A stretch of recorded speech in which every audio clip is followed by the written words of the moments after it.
प्रभु यीशु मसीह के सामर्थ्य नाम में हम मांगते हैं। स्वागत है यीशु मसीह की प्रेजेंस में। आवाज आ रही है सबको? पीछे आवाज आ रही? समझ आ रही आवाज? पीछे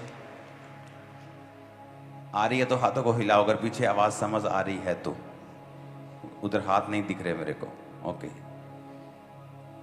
मेरे ख्याल से लास्ट पे वहां बक्सा लगाओ एक एक्स्ट्रा, उधर इस नुक्कड़ में। इजराइल के लिए कौन कौन प्रेयर कर रहा है? आपको उसे प्रेयर में रखना है। आपको मालूम होगा कि इस बारे में मैं आपको कॉन्टिन्यूली, अगर आप इंटरनेट पे देखेंगे और सर्च करेंगे, आपको प्रोफेटिक वर्ड मिलेंगे इजराइल के बारे में। और मैंने खास तौर पे ईरान का नाम लिया था और अमेरिका का नाम लिया था इसमें।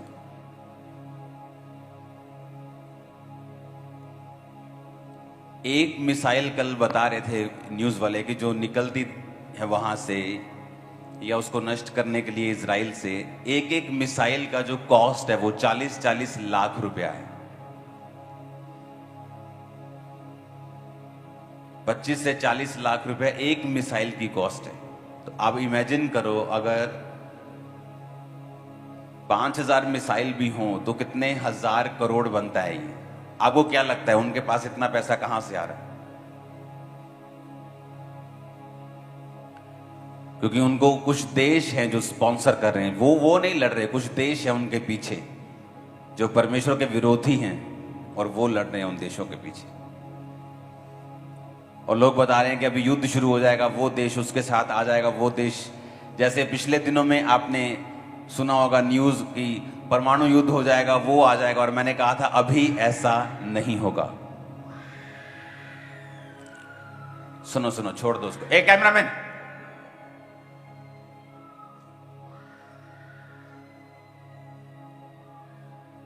और अभी जो बात अभी चल रही है आपके सामने कि अभी ये देश वो देश सब इकट्ठे हो जाएंगे, सब ऐसा हो जाएगा, अभी एक महायुद्ध शुरू हो जाएगा। अगर आप स्पिरिट में देखने की आंखें आपके पास हों तो आपको मालूम होना चाहिए कि ये सिर्फ एक शुरुआत है। जब ऐसा होना होगा तो बातें नहीं होगी, एक्शन होगा। तो बातें नहीं होंगी न्यूज चैनल्स के ऊपर कि वो ये देश ये कह रहा है, वो देश ये धमकी दे रहा है, वो देश ये कह रहा है। जस्ट एक एक्शन होगा। फलस्तीन से नहीं होगा, गाजा से नहीं होगा, इजराइल के ऊपर होगा। और उसके बाद ये शुरू होगा जो अभी लोग बोल रहे हैं। मैंने कहा था दिन बुरे हैं, वो आगे और बुरे हैं और अंधेरे हैं। इसीलिए आपने देखा होगा कि जो मसीही लोग हैं वो ज्यादा चमक रहे हैं। इतने मिरेकल्स पहले कलीसियाओं ने कभी नहीं देखे। मैं आपको बता रहा हूं, मैं भी कलीसियाओं से ही आया हूं, मैंने भी लोगों को देखा है, मैं भी विश्वासियों के बीच में रहा हूं। इतने मिरेकल्स, इतनी हीलिंग्स, इतनी डिलीवरेंसेस कभी नहीं देखी। जिन जिन देशों ने इस लेवल पर डिलीवरेंसेस और हीलिंग्स को देखना शुरू किया है, आज वो कम से कम 60 और 70% क्रिश्चियन हो चुके हैं। उनके टाइम, उनके समय में भी ऐसा समय आया था कि जब इस तरह से परमेश्वर ने काम करना शुरू किया था। हमें लगता है कि पंजाब में कभी भी कम्युनियल जो राइट्स हैं वो नहीं होते, लेकिन फ्यूचर ऐसा नहीं है। पंजाब में बोलते हैं कि कभी भी दंगे नहीं होते धर्म के नाम पे, लेकिन फ्यूचर ऐसा नहीं है। तो हमें हर एक बुरी चीज के लिए तैयार रहना होगा। लेकिन इसीलिए लोग जो प्रेयर नहीं करते थे अब प्रेयर करते हैं। कोविड के बाद उन्होंने प्रेयर करनी स्टार्ट कर दी। और आगे वाला टाइम जो आने वाला वो कोविड से भी बुरा आने वाला है। तो जो लोग प्रेयर में होंगे, जो लोग फास्टिंग में होंगे, जो लोग परमेश्वर के साथ जुड़े हुए होंगे, जो लोग मसीह के नीचे होंगे, उन्हें कोई फर्क नहीं पड़ेगा, बल्कि वो और चमकेंगे, उनके और लिंक मजबूत होंगे और डिवाइन हेल्पर्स उनकी लाइफ में होंगे। तो आपको ये बात हमेशा समझ के रखनी है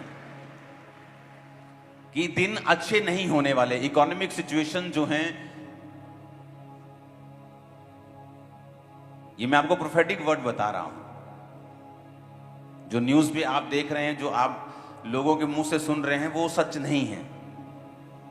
असली सिचुएशन परमेश्वर जानता है, जो मैं आपको बता रहा हूं। कई बार एक जो नारियल होता है या एक फ्रूट होता है जो बाहर से बड़ा सुंदर दिखता है, लेकिन अंदर से कीड़ा उसे खा रहा होता है। कुछ देशों की सिचुएशन इस तरह से हो चुकी है, उनके मैं नाम नहीं लेना चाहता, और वो पड़ोसी देशों की मैं बात नहीं कर रहा हूं। तो लगता है कि हमारी इकोनॉमी बड़ी अच्छी चल रही है, लेकिन जब नजर आएगा कुछ सालों के बाद तो एक गहरा क्राइसिस भी हम देखेंगे। तो कौन बचाए जाएंगे? जो परमेश्वर के वचन पे खड़े होंगे, जिनको मालूम होगा कि परमेश्वर के वचन पर रहकर हमने ब्लेसिंग ली थी, इसी के वचन पे खड़े रहकर हम ब्लेसिंग में बने रह सकते हैं और सुरक्षित रह सकते हैं। अकाल, सूखे, ये इजहाक और अब्राहम और उससे भी पहले के जमाने से पढ़ते आ रहे हैं। लेकिन बाइबल में लिखा है इजहाक ने सूखे में ही, उन दिनों में जब अकाल था, उसी देश में बोया और 100 गुना फलों को लेके आया। और अगर आप इसका रीजन देखेंगे तो रीजन ये था कि इजहाक को परमेश्वर बात करता था, इजहाक से परमेश्वर बात करता था। जब इजहाक देश छोड़ना चाहता था तो परमेश्वर ने कहा था इजहाक इस देश को मत छोड़ना, इसी में रह और मैं तुझे बरकत दूंगा। और बाइबल कहती है उसी देश में इजहाक ने जोता, बोया और 100 गुना फलों को लेके आया।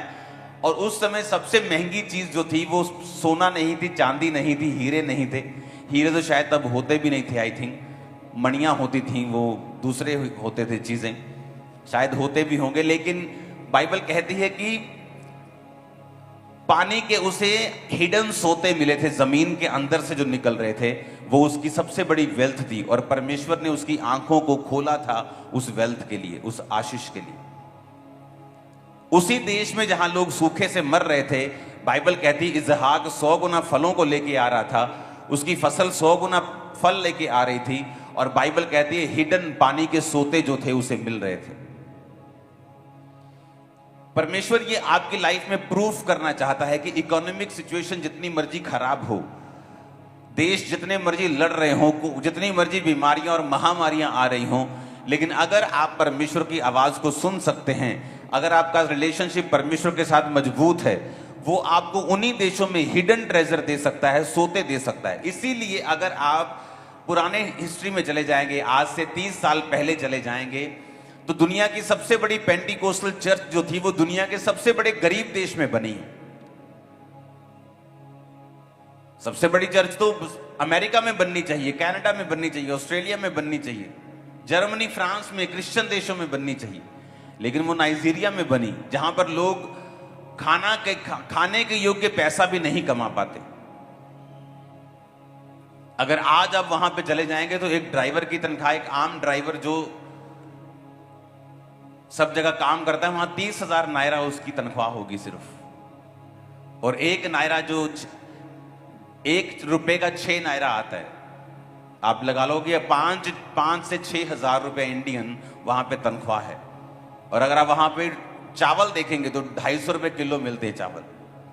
और वहां पे लोग अपना पेट भी नहीं पाल सकते। लेकिन जो परमेश्वर का काम वहां पे हुआ वो बिल्कुल अलग था, क्योंकि जिन लोगों ने परमेश्वर के ऊपर भरोसा किया, परमेश्वर ने बताया कि तुम्हारा देश कैसा भी हो, तुम्हारा आसपास कैसा भी हो, तुम्हारी मंदी लगी हो, आसपास लोग मर रहे हो, कोविड हो, लेकिन अगर मैं तुम्हारे साथ हूं, मैं उसी देश में तुम्हें 100 गुना फल दे सकता हूं, तुम्हें बरकत भी दे सकता हूं, तुम्हें आशीष भी दे सकता हूं।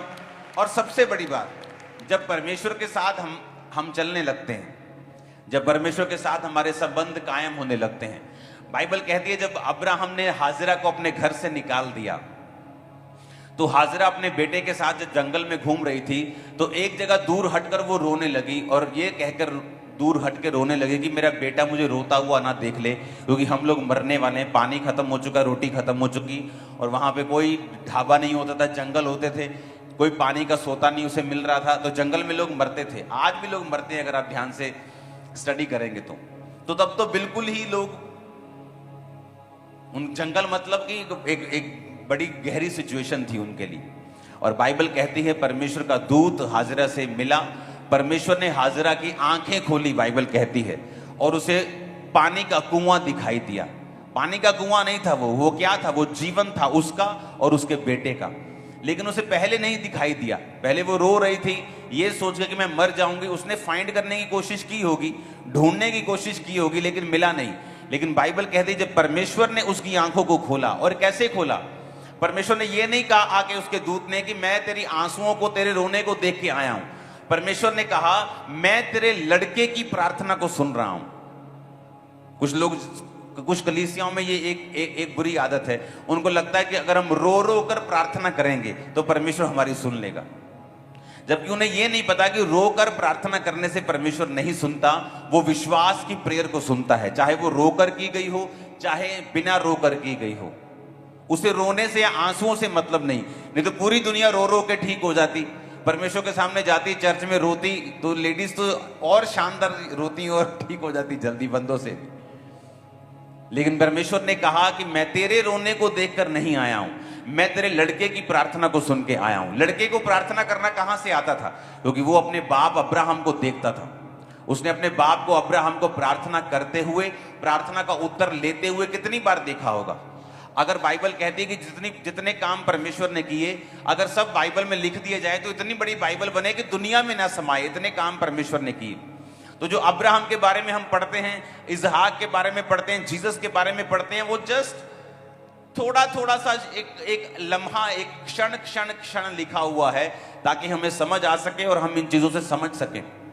वो लड़का अपने बाप को देखता था, रोज की लाइफ में उसका बाप कैसे प्रार्थना करता है, कैसे सिचुएशन से वो निकला, कैसे मुसीबतों से निकलता है, कैसे गाइड करता है, कैसे बिजनेस चलाता है, कैसे भेड़ बकरियों को चराता है, कैसे राजाओं को भी अपने अधीन रखता है, किस तरह से वो ब्लेस होता है। उसने अपने बाप को सब कुछ करता हुआ देखा था, इसलिए उसे प्रार्थना करनी आती थी। परमेश्वर को किस तरह से प्रेयर करते हैं और किस तरह से परमेश्वर से जवाब लेते हैं। और बाइबल कहती जब उसका संबंध परमेश्वर के साथ था तो उसने प्रेयर की, तो परमेश्वर ने उसकी मां की आंखों को खोला और उसको कुआं मिला जो पहले उसे दिख नहीं रहा था।